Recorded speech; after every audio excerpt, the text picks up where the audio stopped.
Folks, there is a hidden history that has been deliberately obfuscated from the peoples of the world, and that's why I am on the trail of the Nephilim. Our lead story today, the mythical Kandahar giant, the biblical cryptid allegedly killed by U.S. Special Forces by Bernadette Giacomazo, checked by Adam Farley. I am mentioned by name. This will be an in-depth reading and rebuttal of the article, but first, a word from our sponsor. Weight management is a universal struggle. After we turn 20, the struggle becomes much harder. This is because our body's metabolism slows by as much as 4% each decade. Say it's not so. This is why I highly recommend Keto with LA. That's ketowithla.com. This amazing power helped me lose more weight in a shorter period of time than anything I've tried. Much like the keto diet, it can help elevate levels of fat-burning ketones. It helped make my weight loss easy. Folks, if you want to help support your weight loss, you'll love Keto with LA. That's ketowithla.com. And folks, get 51% off for the next 24 hours by going to ketowithla.com. That's ketowithla.com. So this story is by Bernadette Giacomazo, checked by Adam Farley. They are both welcome to come on the show and debate this with me. The mythical Kandahar giant, the biblical cryptid allegedly killed by U.S. Special Forces in Afghanistan. So first of all, I think that the lady protests a little too much, but we'll get into that. In 2002, an elite tactical team was said to have killed a 13-foot tall beast with flaming red hair, 6 fingers on each hand, and 2 sets of teeth. Stop right there. Okay, we had a man that came with us. He showed me, or to us actually, through Richard Shaw. I interviewed this gentleman 3 or 4 times before we actually brought him out to Los Angeles and put him on camera. That's the first thing. I listened to his story every single time when he talked about this man by the name of Dan who was impaled by the giant. He broke down and wept. Okay? So there was, as a student of body language, first of all, we believed him. Second of all, we had a second witness who wasn't there but heard about the rumors. So let's continue, okay? Let's walk through this. In August 2016, a YouTuber posted a lengthy interview with a military contractor identified only as Mr. K. In the interview, Mr. K claimed to have been present during the brutal slaughter of a killer he called the Kandahar giant. The killing of a giant, he said, took place during the height of Operation Enduring Freedom in 2002, when the military was engaged in fierce battles with the Taliban in their de facto capital in the Kandahar province during the U.S. invasion of Afghanistan. But this was no human fighter. The Kandahar giant, Mr. K said, was 13 feet tall with fiery red hair, 6 fingers, and 2 sets of teeth. It even killed one of the Special Forces soldiers with a spear before the rest of the unit brought it down with 30 seconds of sustained gunfire. And after they radioed it in, the Army took away its corpse and has hidden it ever since. Okay, so that's the basic story. Then they write the legend of the Kandahar giant. In 2002, a group of soldiers went missing while on patrol in a remote mountain region in the Kandahar in south of Afghanistan. And when they failed to make radio contact for some time, the military sent in special ops unit to investigate, though the branch of the armed forces they belonged to was never confirmed. Then high up in the mountains, the unit came across a cave with scattered army equipment around, but no signs of the missing soldiers. And that's when they chanced upon the Kandahar giant. Though the tale grows with the telling, with some reports suggesting that the humanoid grew as tall as 15 feet, this red-headed giant with 6 digits, leather moccasins, and smelling like dead bodies suddenly emerged from the cave and impaled one of the soldiers with a spear. And that's when the soldiers opened fire, ultimately felling the giant with 30 seconds of continuous fire. Between them, the squad was armed with full auto M4 carbines, recon carbine, and it goes on from there. This much firepower concentrated on one target for 1 second, let alone 30, would be extremely destructive. After the troops killed the giant, they loaded it on a Chinook helicopter, which carried it to a transport plane where no one ever saw it again. The soldiers were forced to sign non-disclosure agreements so the government could keep them all quiet. But eventually, the soldiers broke their silence because, as one of the men would later say, the people have a right to know the truth. So, how the government's denial fueled more conspiracy theories. In August 2016, Snopes, There's something you can really trust, right?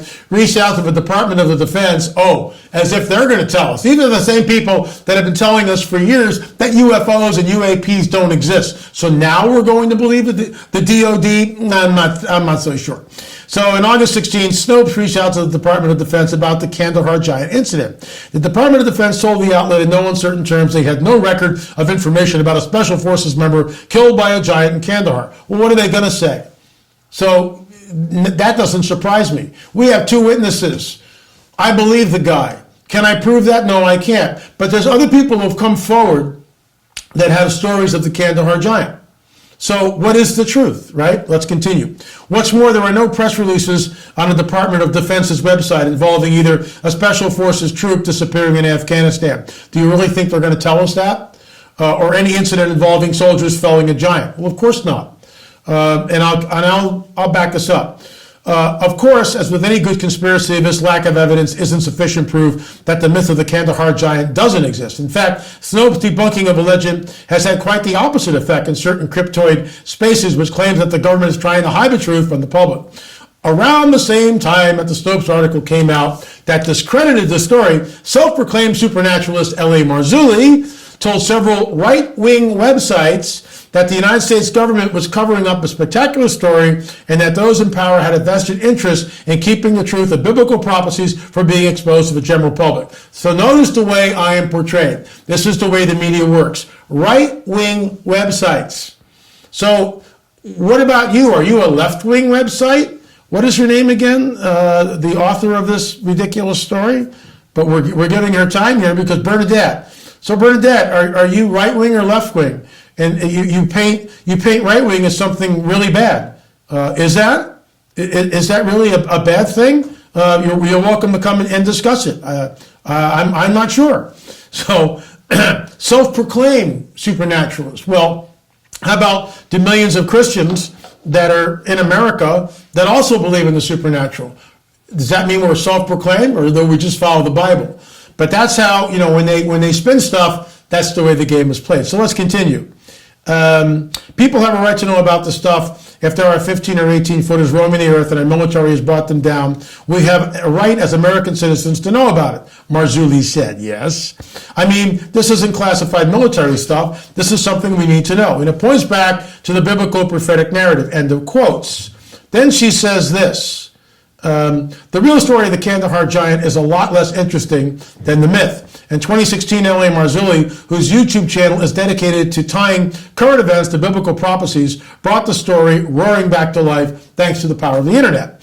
In a now deleted video, first posted in 2016, Marzulli interviewed Mr. K, a man purporting to be a soldier, who said he witnessed the giant of Kandahar. Mr. K claimed he saw the giant carrying a spear and murdering a United States soldier named Dan before he and other special forces took it down. According to Marzulli, the creature was a Nephilim, a group of people mentioned in the Genesis and Numbers books of the Old Testament, who were said to be people of unusually large size and strength that could be found in the Middle East both before and after the flood of Noah's fame. But biblical scholars largely agree that the Nephilim tales were metaphors and not based on the reality of a 13-foot giant living in the desert. Sorry, you are dead wrong. And this is the trouble. You see, she is just, but biblical scholars largely agree. Where's your source? There is no source. Show me one footnote. There is no footnote. You're just spouting what you want to believe. Actually, I've devoted my entire life on proving the veracity of the biblical prophetic narrative. And we could go down, line by line by line. How do you think those stones at Sacsayhuaman, weighing 80 to 100 tons, how were they moved? What about the 18-and-a-half-year lunar cycle that is within all of these sites in the United States and elsewhere? What about the connectivity between America's Stonehenge, England, Chaco Canyon, Machu Picchu, Teotihuacan, Mexico, and the Canary Islands? You see, she doesn't know what she's talking about. And the fact that she says Nephilim tales were metaphors? No, my dear, you're dead wrong there. And many of us have labored long and hard to try to bring the truth about the biblical prophetic narrative. What's more, the only dam that died in Kandahar around the time of this alleged incident in 2002 was Sergeant Class Daniel Romero, who was killed in a bomb blast along 3 other soldiers. Okay, that's interesting. Where's your footnote? Where's your source? There is none.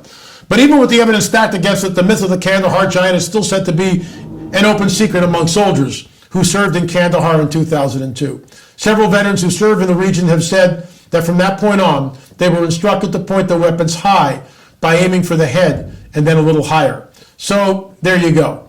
And it's absolutely amazing. After learning about the Kandahar giant, read about the 9/11 conspiracy theories that people actually believe. So, Building 7 just fell at free fall speed. I guess that just happens because Snopes says there's nothing to see here, right? This story is first of all, it'd be very interesting. Why did she write the story? Where's the information? Of course, she doesn't contact me and get my information on it. See those skulls behind us? That's our DNA stuff, right? That's hard science. We prove that there's a Middle Eastern origin to those skulls right behind me there. Okay? See the 9-footer here? That's proof of a biblical giant. Right here on Catalina Island. Look at the bas-relief over here, right behind me. What do you think that's about? Giants roamed the earth. The Nephilim were real. There's no doubt about that. Goliath, okay? Goliath was not 6 foot. Goliath was 9, 10, maybe 12 feet. So once again, we stand by our research. And isn't it interesting, and I'll kind of close with this, isn't it interesting that I was contacted by a guy from a deep state. Why? Because of our breaking of the story of the Kandahar giant. They did not want that story out. The guy told me that, face to face. The reason why I'm here is because we don't want you talking about this stuff, not making this up. So if you're interested at all, you can download all 7 of the On the Trail of a Nephilim series. And Bernadette, you're welcome to come on the show and debate this with me if you have the courage to do so. I will treat you fairly and with respect. But here's all 7 of them. Go to streaming.lamarzulli.net, streaming.lamarzulli.net. I will say it again. There is a hidden history that has been deliberately obfuscated from the peoples of the world, and that's why we are on the trail of the Nephilim. All right. I think you'll find this interesting, and this ties right along with what we've been talking about with the 12-footer, okay? Ellie, I tried contacting through your website, but didn't get an indication of it going through, so she goes on from there. I've had encounters several times in my life. They don't show up as grays. They show up differently to me. My brother also had one encounter where one pinned him to the bed, sat on him and suffocated him, paralyzing him, where he couldn't move or breathe. And she continues, my grandfather was a military man and worked in a military base that partners with NASA. He had a few alien encounters. He is no longer alive, but I could explain them to you. I've reached out to this woman, and I hope to either Skype her or talk to her in the next day or two. Lastly, I encountered what I believe to be a Nephilim in Georgia. Okay, in Georgia. I've heard this before, but this is recent. Let's continue. She was taller than someone with gigantism. And before she walked by me, I felt the hair stand up on the back of my neck for some odd reason. After she passed me, I felt cold all over. She appeared to be about 12 feet tall. When men about 6 feet tall walked by her, she was easily twice their height, which is why I'm guessing her to be about 12 feet tall. Let's dumb it down to 9 feet. That's huge, okay? She was perfectly proportioned for her size, too. No deformities at all. Very beautiful physique. Long, dark hair with a maroon hue to it. I wasn't the only person who saw her either. This happened in 2015. I know you probably get hundreds of emails and you probably can't talk to everyone. So I'm trying to find this out. I really want to find out more about this, how close she was to this woman. It's very interesting. This is something new. I've heard of hybrids. Pastor Mike McClung had an encounter with a hybrid being, long blonde hair, and they're drilling outside. Pardon for the interruption. They're putting in a new internet service here, so we'll just have to deal with it.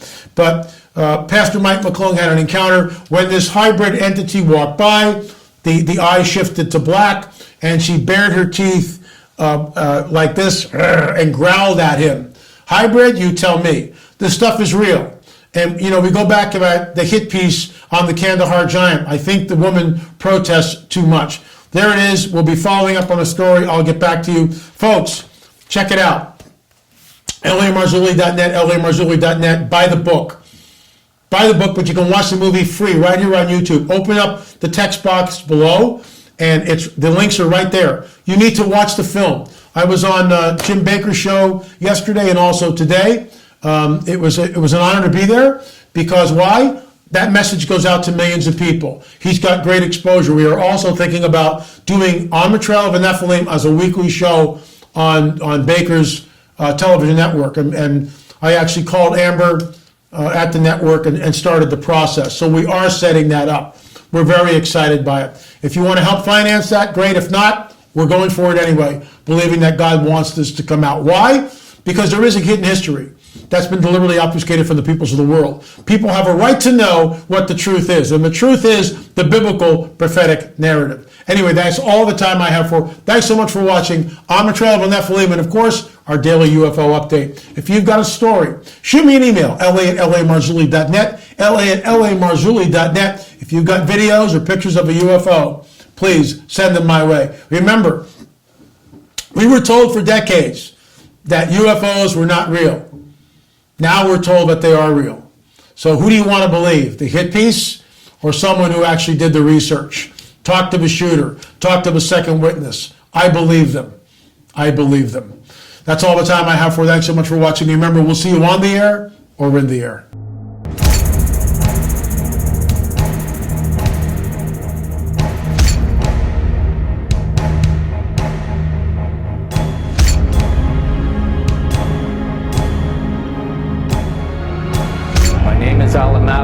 I've seen a UFO. I've seen a UFO. And I saw a UFO. A UFO.